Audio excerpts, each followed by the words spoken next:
Welcome to the fish tank.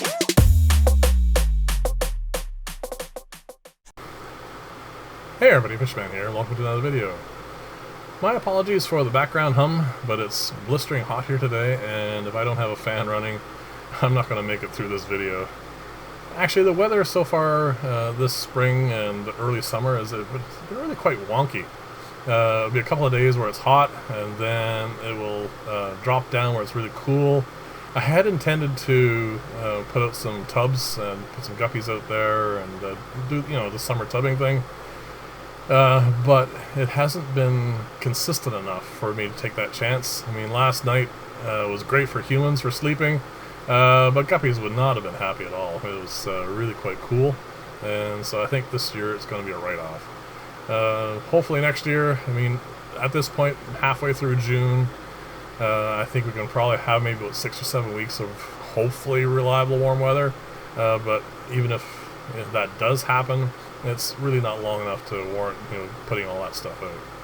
So hopefully, like I said, next year. The other thing I want to cover before we get into the meat of this video is this. This is one of the two saw sleds I put together. I made one out of aluminum, a smaller one, and then I put this larger one together, and it's made out of hardwood plywood. And to tell you the truth, this is the one I use pretty much exclusively. And it's not because the little one doesn't cut well or isn't useful.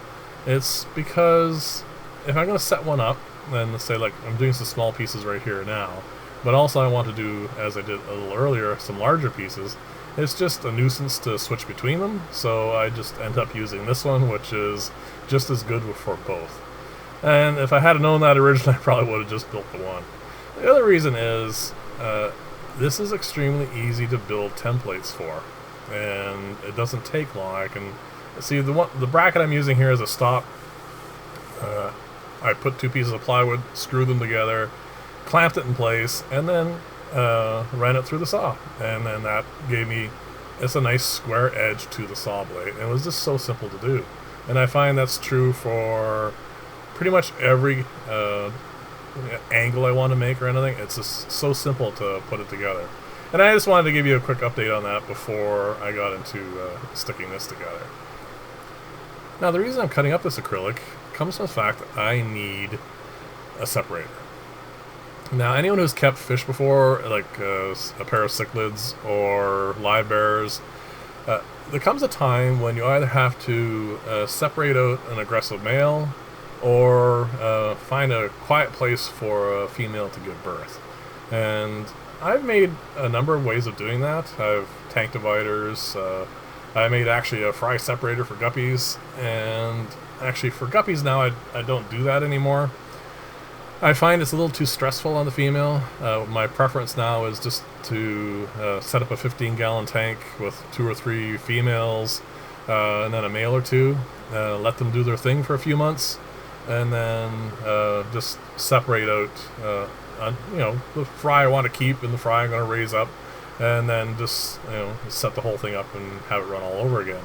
I find I do end up losing some fry that way, but I don't really need too many. If you end up with, if you let guppies do their thing and you have them all survive, you'll find you're pretty much overrun with fish in a short period of time. So this way I end up with a good number of fish, and usually they're the hardier and better survivors, and I don't end up with too many. Especially right now with the current situation, I really don't want too many, because there's just nowhere for them to go. So the particular reason why I'm doing this is, if you remember from a couple of weeks ago, I have put a video together and I was showing you a pair of OB convict cichlids.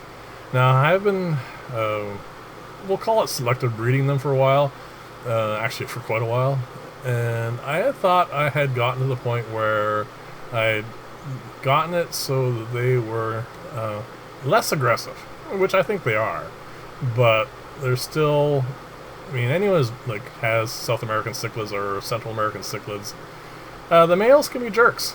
That's just the way it is, and they were doing really, really well. And then I came down one morning, I couldn't find the female, which is, one of those, oh, this is a bad sign. She's fine, and the fry are fine. He's perfectly fine with her. Just it gets to the point where the male wants to have another batch of fry, and then usually the female is,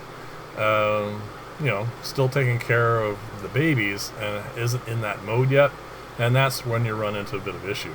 And he was, that's what he was doing. He was chasing her around, trying to get her interested, and she was still like trying to take care of babies, and it was so she was hiding in the back corner. That's what it comes right down to. So I had to take him out. So the first part of the reason for building this is not going to be used right away. I've already taken him out, and he's in his own aquarium now with a bunch of African cichlids. Actually, they're also OBs. They're OB zebras, and by the way, they're perfectly fine together, contrary to what some people might tell you. So anyway, he's in there, he's happy, but at some point in time, when I decide to separate mom from babies and she's going to be ready to have fry again, you can't just go and dump him back in with her. It's better to have them in a situation where they can get familiar with each other again. They'll remember each other. I mean, that's not the problem. But the problem is if all of a sudden they're just right side by side and able to interact right away, it may not go well.